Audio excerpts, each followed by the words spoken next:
The only thing that keeps me sane right now, it's literally this, it's this.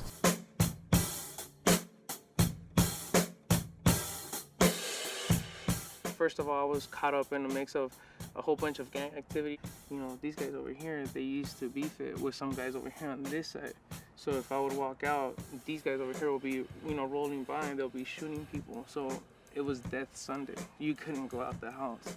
You know, they were messing with my family. I was walking with my son.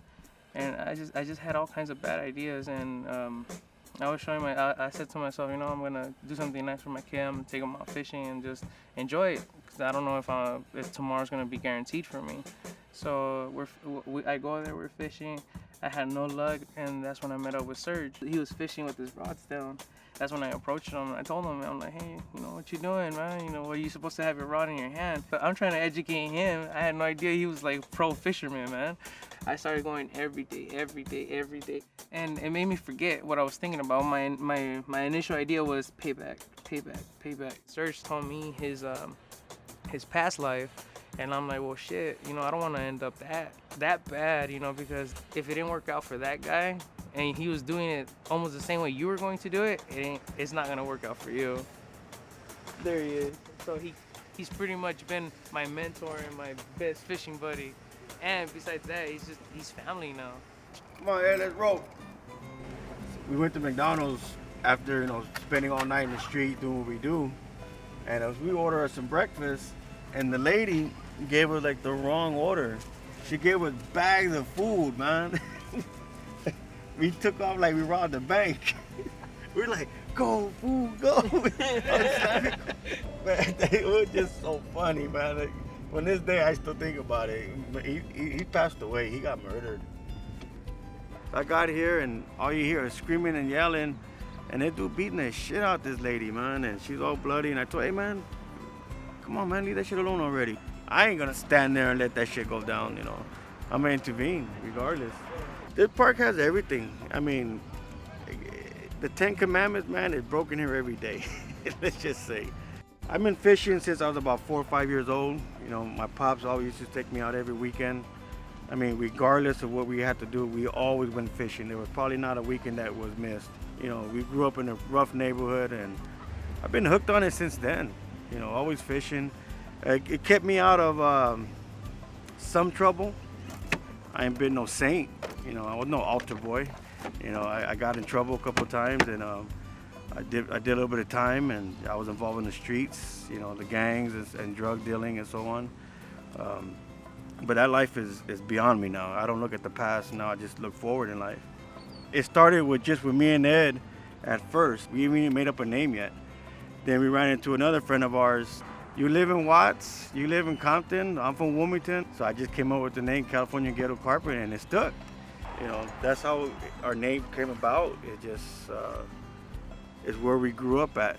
You know, I know we could fish big open waters and you know, acres on acres, but we love coming out here. You know, that's what we want to do. We want to do something positive to give back to the little ones. Get the kids out of the home, man, and come out here and enjoy some sun and some breeze and some fishing.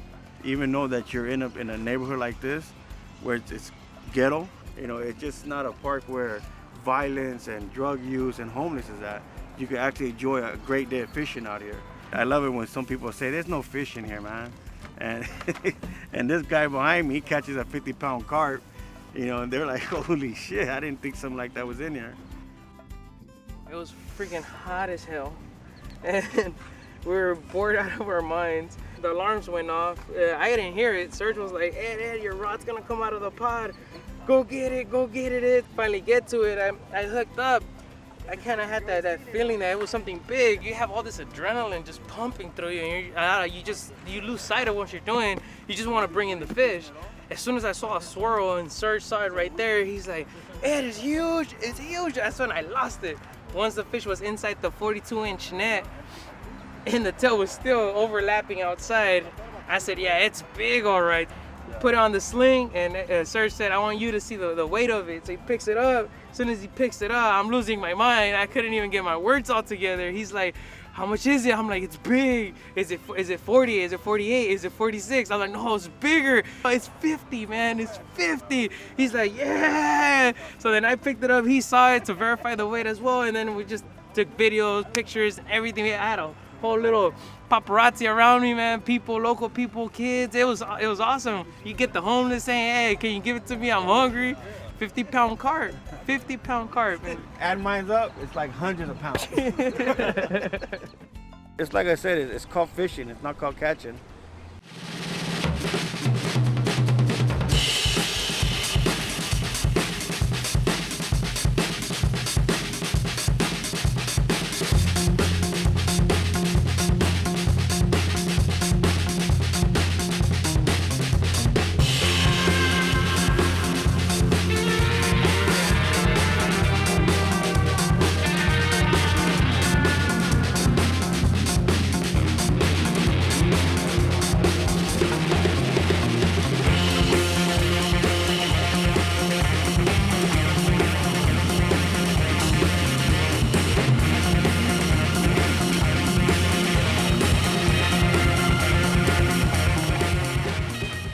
Club is all catch and release.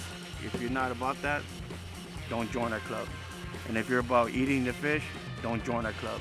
You know, we're not for that.